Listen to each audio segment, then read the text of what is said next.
You're listening to the Kristof podcast, a podcast where I have conversations with inspirational people. My name is Chris, but my family calls me Kristof. My goal is to have as many conversations as possible with people who have forged their own path by pursuing their dreams, making them a reality, all the while emitting positivity and sharing this knowledge with others. I seek these people out and share this information with you, proving to the world that you can do what makes you happy and do what you want for a living while being a good human being. We'll talk about careers, but we'll also cover any story that inspires. Let's do this while helping each other. Thanks for listening. I'm happy you're here.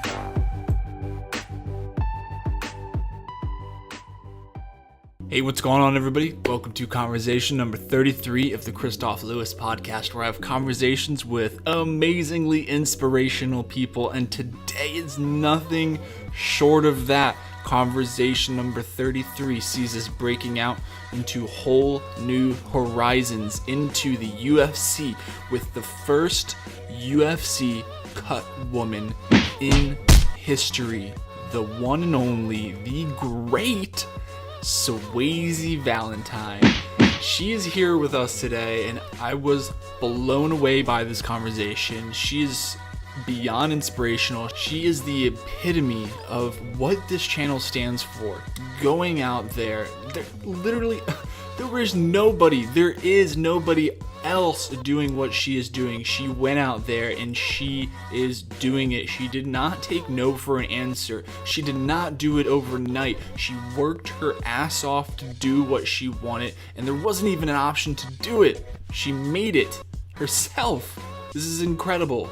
It inspires me to share her story with you, with other people that think that maybe something is impossible, but here is this person that is doing something that hasn't been done before, whether it's gender stereotypes or if this just somebody saying that you can't do something because of XYZ, but no, you can go out there and you can make it happen. Swayze made it happen, and I'm jumping on board. Let's talk to her. She is awesome. Welcome to the Kristof Lewis podcast.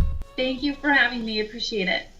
Swayze. Now, first of all, that is a badass name, and I know I've read and I've seen their interviews, and I've read written interviews and seen you on TV and national news, and not only are you blowing up, and that's actually how I saw you, was on TV, and I was like, I have to talk to this person. Your name got me, and I was like, this is awesome. This girl is awesome. This woman, what she is doing is incredible, and it's so breakthrough. You are the first Cutwoman of the UFC. Like, that's mind-boggling, and I know you're grinning ear to ear, and I know this is a more recent thing. You started in UFC 170, you did 171, and then I believe you're going to Argentina, correct? Here shortly in 2 weeks or a week and a half, and these great things are happening. But before we get into anything, and I know I've read it before, so I know that you started this in 2006. This has been a long journey for you, and this is a huge pillar and a huge foundation of this podcast is, hey, you can go do what you want, but it's not going to happen overnight. So when I read about you and I heard about you and I heard you speak, I knew I wanted you on here, and I knew I had to share your story and so other people could hear it. So thank you so much.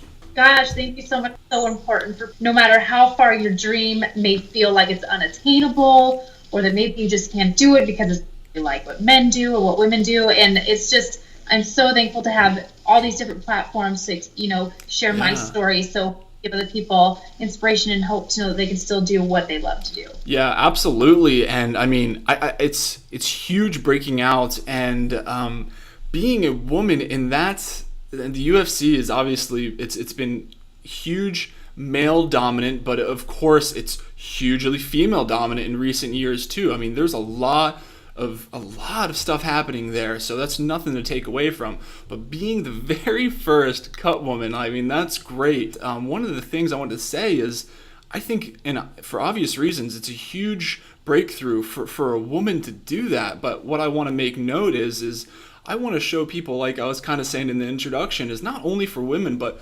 regardless of like what you're doing, like if somebody says you can't do something or there's no position for you to do that, like I want to show people like I just want you to know, and I know you already know this, but everybody listening as well, that you're not only a great example for women to do something, but for anybody that's ever said they or ever been told they couldn't do something, or just, whether it be, gender stereotypes or whatever it is. I just go do it. I mean, I've had my own fair share of people saying, well, you can't do that, or there's no way, you haven't had the technical knowledge to do it, or you've never had you didn't complete college, you can't get that kind of job. And I prove them wrong too. So, and it just gives you more fuel for the fire, doesn't it? Oh yeah, absolutely. And just never give up. Yeah, nailed it. It's crazy to me, and like I was saying, I'm just so impressed with, 12 years is a long time.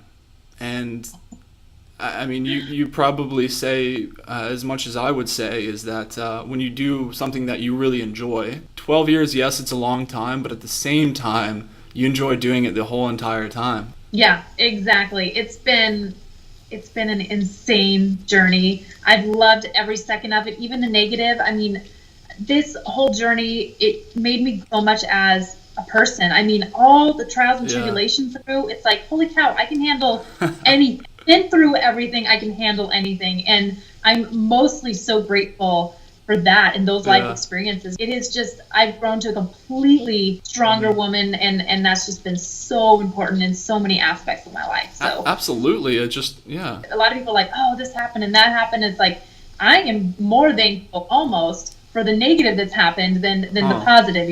You have to be able to grow from those things, and I definitely have. Yeah, that's a really interesting point to make, and I think a lot of people, obviously, fear is a terrifying thing. It can hold you back from a lot of things, the fear of failure, the fear of whatever it is, and maybe all the negativity that surrounds that and that comes with the failure that may inevitably happen. But you yourself have said that it's those things that they didn't work maybe, or not how you wanted to, or you weren't able to excel at this spot at this certain time, or it took this many years, you thought it was going to take this many years, but out of the things that didn't happen, all this friction in your life and all these obstacles have really formed who you are. And then you just said it yourself, like that made you who you are right now. And then it proves to yourself without a doubt that if you can get through all this and you can literally do what no woman has done before, then what else can you do? Exactly. Right. Great way to put it. Exactly. And to me, it's just so cool. And I think when I read, you said you just saw that you wanted to do it. You knew you loved UFC. You loved like the scene, and the scene is great. I'm not, for the record, I'm not a huge UFC advocate, but I enjoy watching it. I've had a friend that did it in the past.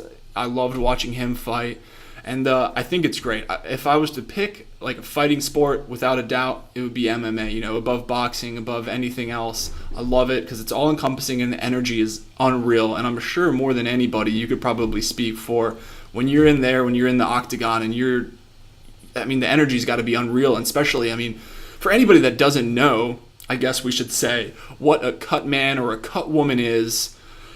What do you do specifically for those people that don't know? So the job or the responsibilities of a cut man or a cut woman is to always, in every moment, keep the fighter safe. Whether we're in the back wrapping the fighter's hands, prepping their hands for battle, their safety is most important. Their hands is their art. If they break their hands, they're in big trouble. So inside the octagon and outside the octagon. So we keep them safe in the back. Their hands are wrapped right. To help prevent any type of breakage during, their competition. And then once the fight starts, we have, if there's any bleeding or swelling between rounds, we keep the fighter safe, we keep them in the fight, we get them to the next round, because the fighter needs that next round. So take care of any bleeding or swelling between the rounds as well. For you, it's an obvious thing what I'm about to say, but for those listening as well, it's a huge responsibility. And like I said, admittedly, I don't know a ton about it. I couldn't speak knowledgeably on the sport. However, when you're wrapping a fighter's hands, I mean, that's incredibly important. I mean, I don't think you need to know that much about a sport to know that, whoever is wrapping the hands, that's an extremely important job. Or like you said, like their career is in your hands. Like if they can't continue the fight because you can't stop the bleeding here or whatever is going on their face or wherever, I mean, that's a huge responsibility, and that's not something to be taken lighthearted. It's a lot of pressure. It's a constant pressure job. And one of the things that I think it was something that I had read was you were like, man, I was so nervous before my first, UFC, the 170. But what I loved what you said was that as soon as I stepped out there, I was in a familiar place and all of it faded away. And I knew exactly what to do. And I know what you mean when you say that. Like, I've been in situations, I have, a lot of people that are repeat listeners know I was in the Navy for 9 years. I did a lot of training for certain things. And I was like, man, if I ever get in some crazy situation, I'm probably going to shit my pants. But I had so much training and I had such great teachers and such great schools that when I was in those crazy situations, you were right, just like you. And that's why I leveled with you. I was like, but everything fades away and you just execute. Yeah, exactly. It all comes back to you no matter what chaos is around you. When you're in your spot and you're in your zone, you know exactly what you need to do. And that's exactly how it felt. Because I was so nervous, every promotion was so different. And what's so great with the UFC is they run like a well-oiled machine. So they made it super easy there, but it was still just chaotic because there's so many more people. And I'm like, oh gosh, I just don't know if I can do the same thing back here as I've done the other ones. And it's like, it's all the same. You do the same thing. And I would just say to myself, blood is blood, swelling is swelling, no matter what star it's on. Yeah, or absolutely. That type of, a lot of people would get, star shock, for instance, like, oh, there's George St. Pierre, there's DC, can I stop it? And so I just have to keep telling myself sometimes, like, blood is blood. It doesn't matter. I know what. Absolutely. Yeah, you have to know what your job is. Absolutely. You can't get, starstruck, and, that's badass. Just, there's no other way to put it, that you're able to work with people like that. And, but they're lucky to work with you. I mean, because you're the first ever, and I just can't get over it. Doing what you do, unbelievable, high stress situation, and you just, you're clutch all the time. One of the things that I was thinking is that you didn't obviously become a Cutwoman immediately. For the UFC, mind you, for those that are listening, you, like I stated, it started in 2006, but talk me through how you got into the UFC. Yeah, starting back in 2006, I saw my first live show. I wanted to be a part of it. Very, very long story short, I talked to the promoter afterwards. I'm like, I really want to be a part of your show. Of course, know what I wanted to do because I knew for sure I didn't want to fight. So I did that. He said I could be a ring girl. I went back for this 2-day thing, and I was a ring girl for it. And while I was there, I saw people wrapping hand fighters, and I'm like, there's no greater honor than wrapping the hand of the competitor themselves. That's what I want to do. Yeah. And you just knew, huh? Immediately. When I saw them, I'm like, you know what? Stop there. Like, this is, and I had no idea where to start. So I'm like, oh, I'll just hop on YouTube and type in like MMA hair. YouTube is amazing. I use YouTube for everything. There's no excuse. You can find it on YouTube or Google it. Yeah, I just Googled it, went to YouTube, and I would just sit at home and practice. And so I started off in Idaho, and then I was like, I need to go to the fight capital of the world. I need to get to know people. So I would drive 8 hours to Las Vegas, and I'd sit at Randy Couture's gym, and just anybody would let me wrap their hands for their sparring sessions. And I would do that every weekend. I would drive. And so every weekend you would drive 8 hours to do this? Well, 16 to be exact round trip, but yes. That's nuts. And that's what it takes, though. Yeah, I'm telling you, people ask, and I give them the most disappointing question. They're like, what drove you to do this? And I'm like, I don't know. Like, I don't have the true answer. I just had this deep, burning desire that just keep going. I think that is the answer, though, right? I mean, the answer is it was this burning desire, as you described it, deep within you.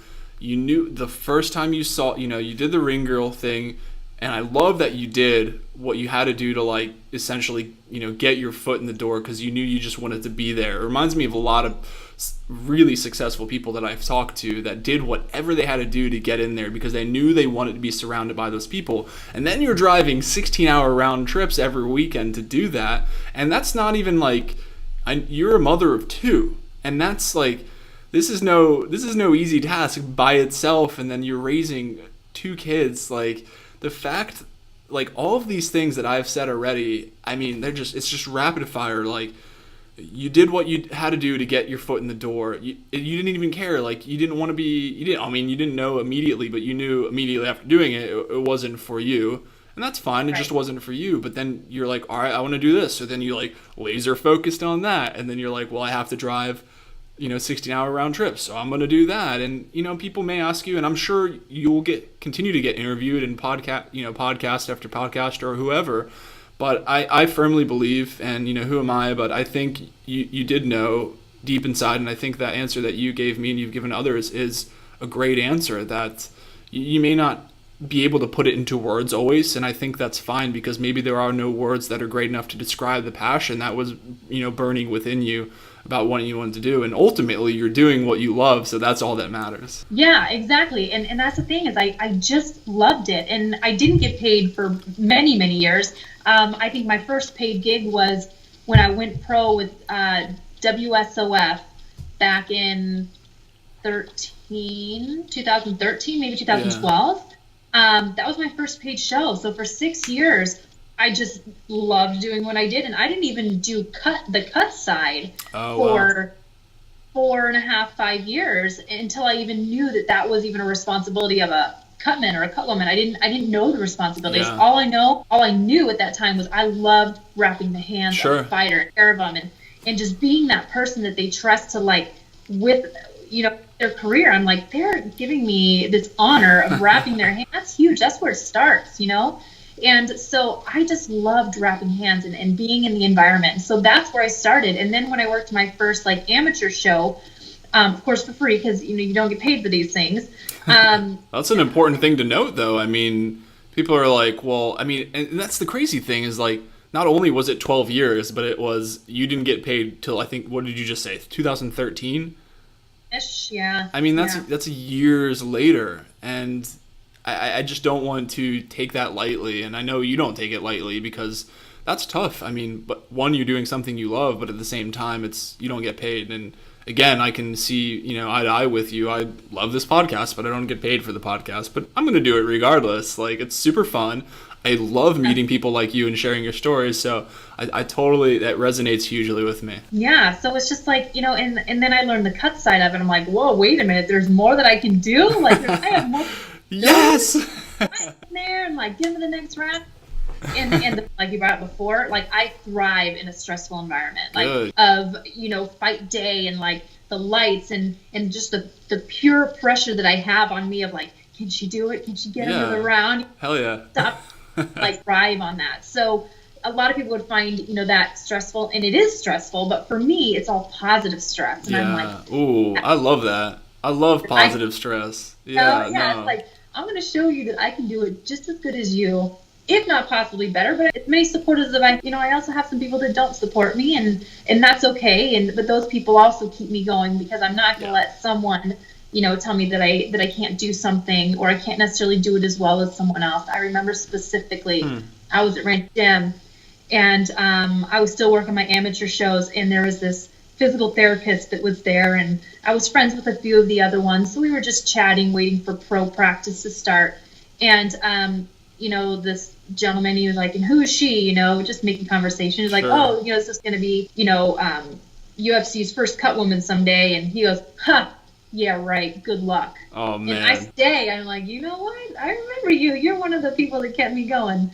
So those negative things are some of the important things that you need to progress in life in general. So I'm still thanking people that don't even me, and some people, their misconception is, oh, she's in the UFC, she's like in the Olympics of MMA, things just must be butter for her. Oh, and it's like not, things are so much harder when you get to this level, just like any athlete or any person up that ladder. Shit doesn't get easier, it gets harder. But, again, I thrive on that kind of positive stress. So it all works for me in the end. Absolutely.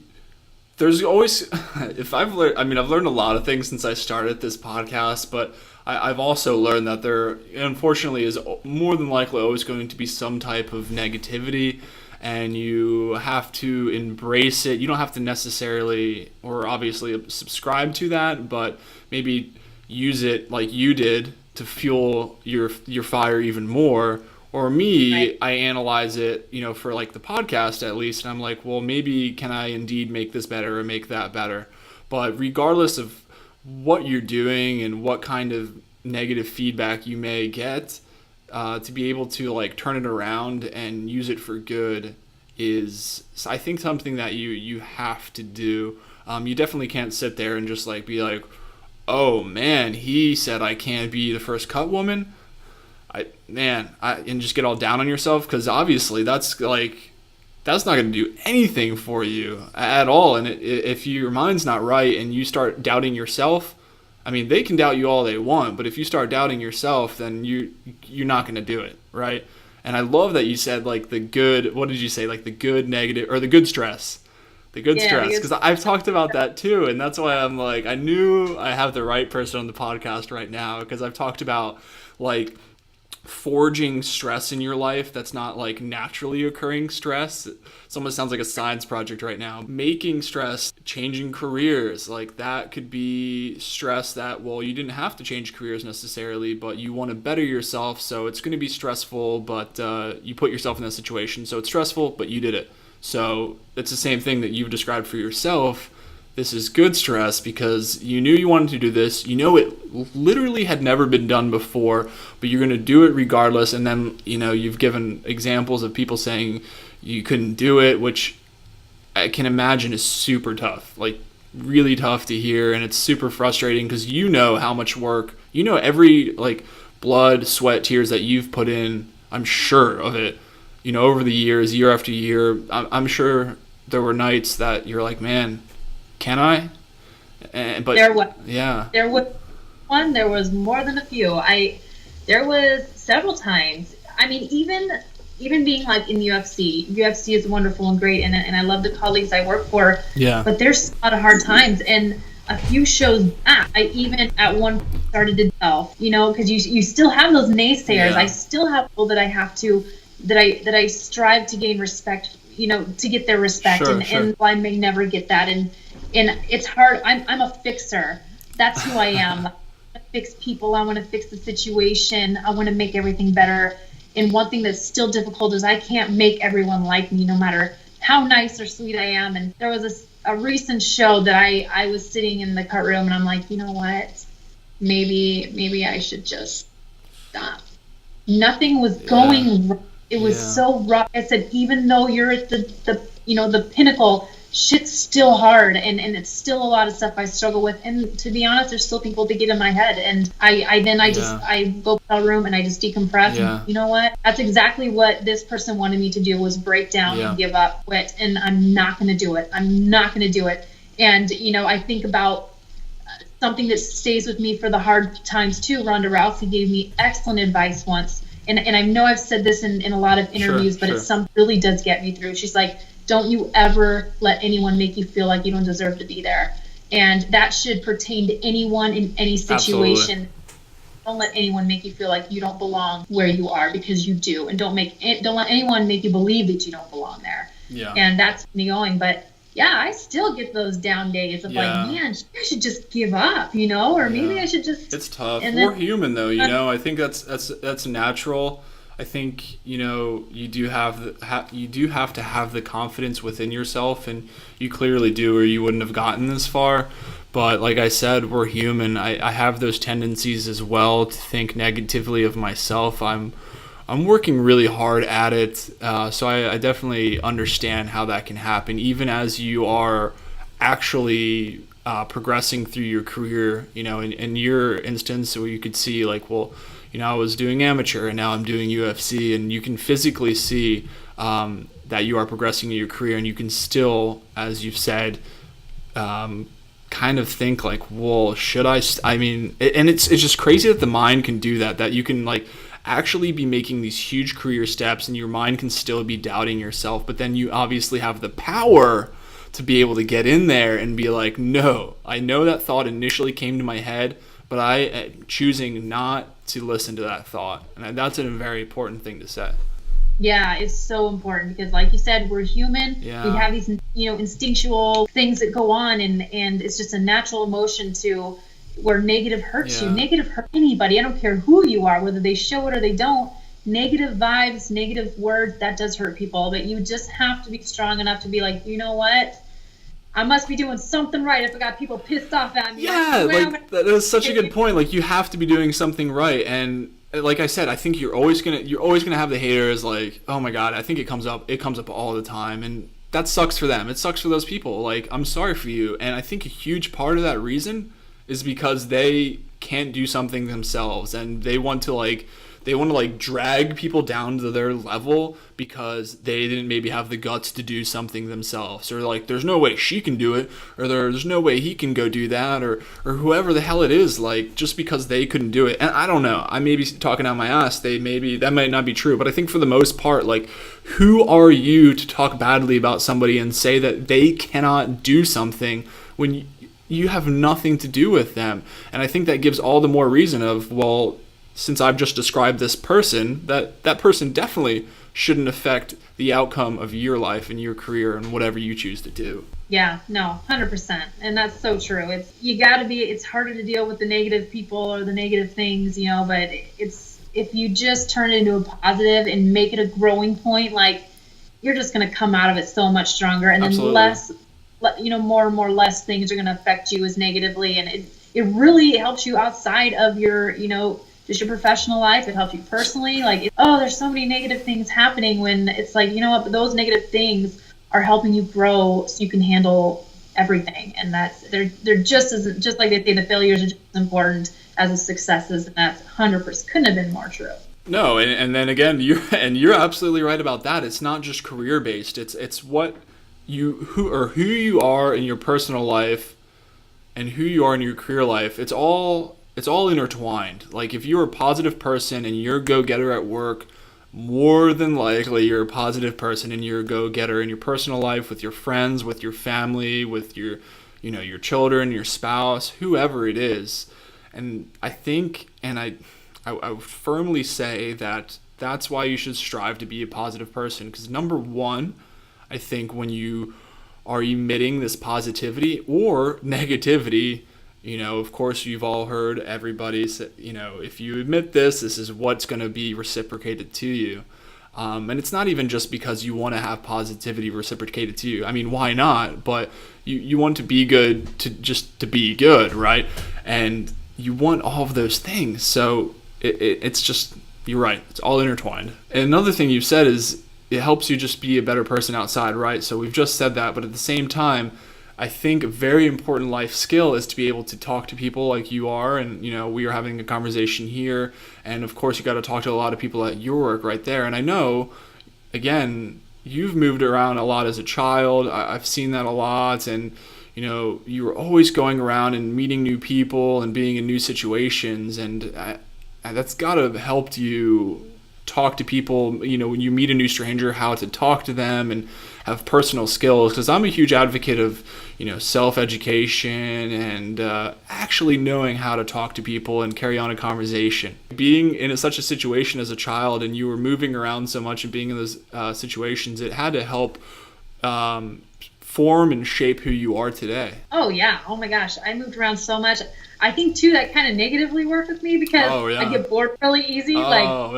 Which works great for me where I am now without all the travel that I do. It's like I have things, and so to me that's great. But yeah, I mean, I moved around a lot, and my parents, we started out with like the Dunkin' Donuts Corporation, and so have me in there working with customers. So they gave me my work ethic really, really early. So, and yeah, moving to different places, and like you said, meeting different people, learning all that stuff.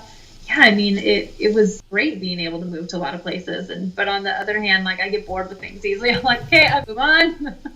So that's good. Yeah, so you get to travel. I was going to say, I mean, like, Oh my! I was like, is Swayze gonna get bored of being a UFC Cutwoman? Like, what's next? Like,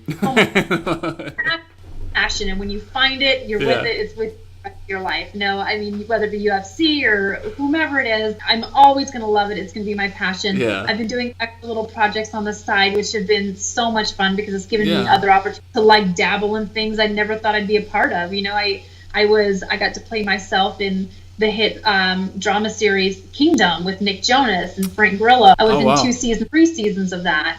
I'm going to do a game show next week, which I'm on Okay. excited. So, you know, I've got to dabble in these other little things, and it's been so much fun. So that satisfies my, you know, like needing change, Yeah, I would doing say. those. But my passion is MMA, Muay Thai, and boxing. That'll be with me till death do us part. All right, good. I'm glad to hear it. We can't do it without Swayze in the UFC, and I think it goes all the way back to the beginning when we were talking about proving to yourself that you can do something. Because then you're like, not only do you have this like thing that we identified in your childhood of maybe getting bored easily and trying different things, but now you know you've done this what you set out to do that took over a decade to do. But now you're like, well, what if I want to do that? I've never done that before. I know I did this before. I'm going to go do that because I know I can do that. It's not as big and scary as I thought it may be. Or just an incredible thing to remember and never ever forget that I've accomplished this. I'm never going to forget that. I've overcome this huge challenge that I maybe at many times thought I couldn't do, but I did do it. I'm never going to forget that, and I'm going to apply it to the rest of my life. Yeah, exactly. And I hope I can always be an inspiration for people. You know, that's something huge for me. It's like, even for my own kids, I want to be such a great Yeah. example for my kids, you know, and I teach them a lot of things with the positive and negative things I've gone through, because unfortunately bullying is such a big epidemic right now, you know, in this world. And Yeah. I experience this with my kids or with other kids that are struggling, and it's like, you know what? People treat you the way they feel inside. It has nothing to do with you. And Yeah. you know, and then I taught positive things and just chase your dreams. And it sounds so simple, chase your dreams, but you absolutely, if you can think of it, you can achieve it. And that's Yeah. maybe I agree. stay through. And everyone I wish could have the gift of knowing what it is that they love to do, and that they could just do it. Yeah, and I agree with everything you've said for the record, and I that's a huge part of all of this and helping people find their passion because you know you are obviously the first person that I've talked to that is a cut woman, being the only one, but you know I haven't even talked to anybody. Yeah, right. Ta-da. Like, here I am. What were your other two wishes? Like, but no, you're like the only person I've talked to that's been involved with the UFC, so it's like a huge breakthrough for the podcast. It's super cool. It's just incredible, and you know I'm gonna show all these careers, and they're inspirational stories. They're not always career based, and yours happens to you know go past both of those. Now, now because you've done this and you can show this, now I can show other people that hey, maybe there's a career out there or something that you don't even know you're passionate about because you didn't even think it was on the table. Look Yep. at Swayze. Look at what Swayze did. You know, she did this. It literally wasn't on the table, and you just took it off and you took a big bite, and now you got the whole thing. So Yep. I hope that somebody else listens to this or they're watching it on YouTube, and they're like, hey, she did it. There's something I've always wanted to do. I didn't think it was possible, but there are people that are going out there, and regardless of what people say, you know, all the haters that you had, even now, people saying you can't do it, you're doing it. So maybe they're like, all right, I'm going to go out there and I'm going to do it. I'm going to get after it. I'm going to take the first step. But what I want them to recognize, and I've stated at least twice already because I think it's a very important part to not forget, is that it's been years. It's been years, and you did it pro bono for quite a while. I mean, you like you said, you did what it took to get your foot in the door. You were the ring girl, and then you just went to the gym. Yeah, you went to the gyms and you just wrapped hands. You were driving 16-hour round trips. Like, there's so many important pieces to this puzzle that you can't just see like here you are now. Here's Swayze now in 2018 November, about to go to Argentina with the UFC and about to do all this badass shit, which is awesome. But you can't just like be like, oh man, she just got there, because Yeah. that's like the hugest insult ever. Like, That's not even remotely true, and that's what this is about. So I'm just like so glad that you've shared all this with me, and then I love seeing it. Another reason I knew you were great to speak to on here is because it was coming out in your other interviews as well. Like, it's been this long, and I've done all this stuff. Like, it's not an easy road, but you can do it. It is possible. Yeah, and I'm all about being positive, and I know I feel like I've kind of been a negative Nancy this time I've been talking to you, but I feel like No. was always like just positive, and because that's usually how I am. But I'm thinking, you know what? I think I need to start speaking about the not side of things, and so people can understand that it's not just gonna be easy as butter to get where you need to be. I didn't just in here and get the job, and there's been misconception of, people thinking, oh, she's a woman, she just walked right in, or she slept her way to the top, or I've heard all the stories. Well, you have to have those negative, things to push you, to keep you going. It's either going to make you or break you. I just think it's equally important to talk about the struggles. I think you're doing the right thing. They have those struggles and they're like, nope, I just can't do it. Like, I'm just going to quit. It just must not be for me. And it's like, no, that's the road, that's the road bump you have to get over to get to the next step. I don't want people to get discouraged if things aren't going as smoothly as they thought it would, that it's not meant for that. No, you're right. I fully support that. I think the continued transparency of what you'd like to do is a very important aspect of teaching others. And that's yet another pillar that I try to base this podcast on, is not only figuring out things for yourself, but showing other people's. And you're helping by sharing your story with all these different outlets and all these different mediums. And I absolutely love the positivity, and I know you're gonna do it. I don't have to be like, yeah, Swayze, continue to be positive. Like, you're awesome to talk to. You're bubbly. You're cool. You got it. I'm not worried about it.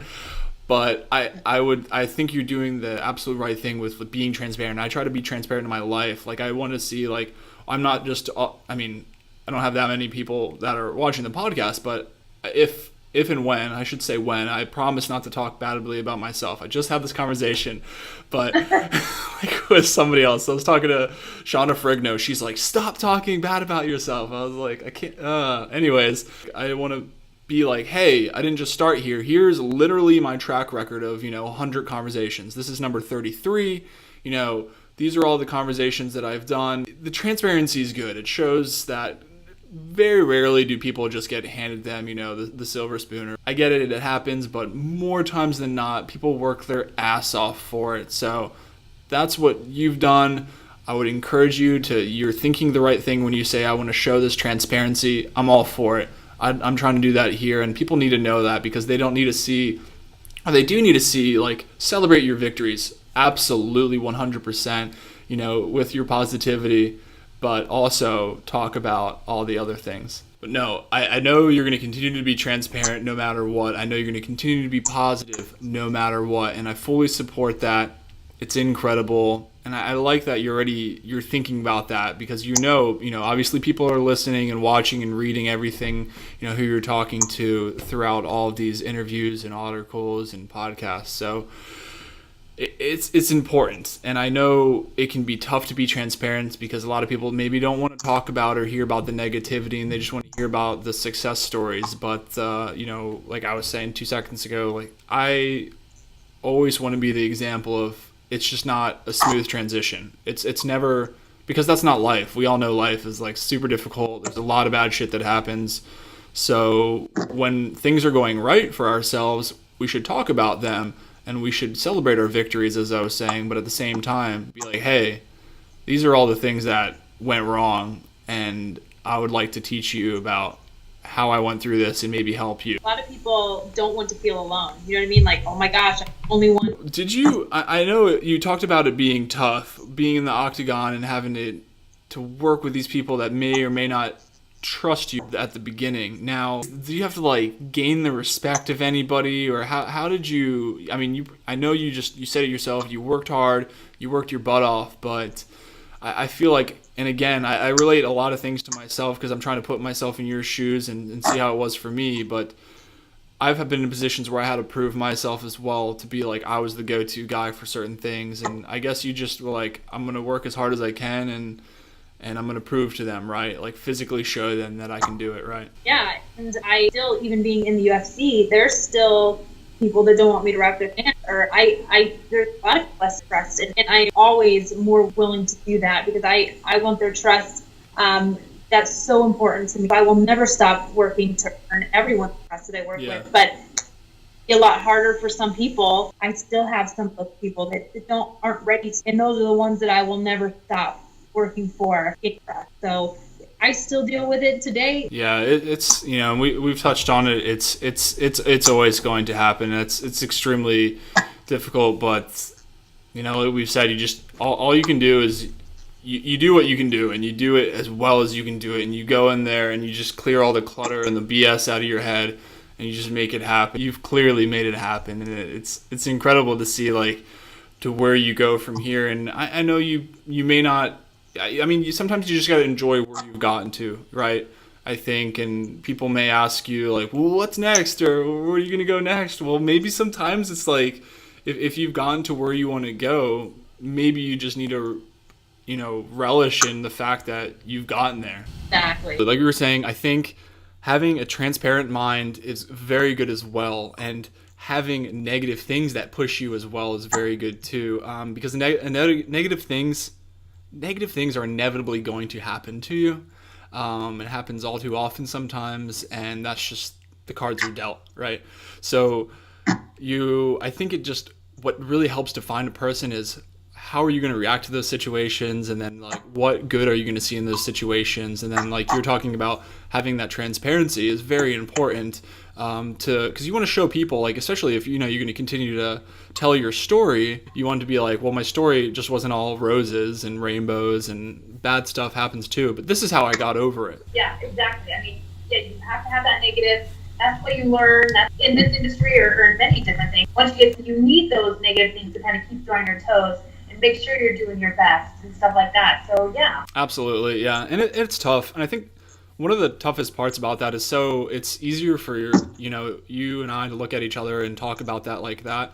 But I know when you're going through really difficult things, and God, I mean, I can't even begin to put myself in some of the shoes, that you've worn throughout the years. Like we were talking about, it's 12 entire years, and that's tough, but it's easier to talk about after the fact. But when you're going through it, we all know it's really difficult to have this positive mindset and this, like, essentially the spin mindset while you're in the moment. So the fact that you're still in the moment, because your journey and your story is still being told, so the fact that you're doing that now and then continuing that is awesome. Yeah, thank you. I mean, like I was saying, not too long ago, one of my last shows, I mean, there's still so many struggles, and I was at a moment where I was like, you know what, like, I should just quit. And they don't always go great, but they were just bad at this time, and it's just like, you know what?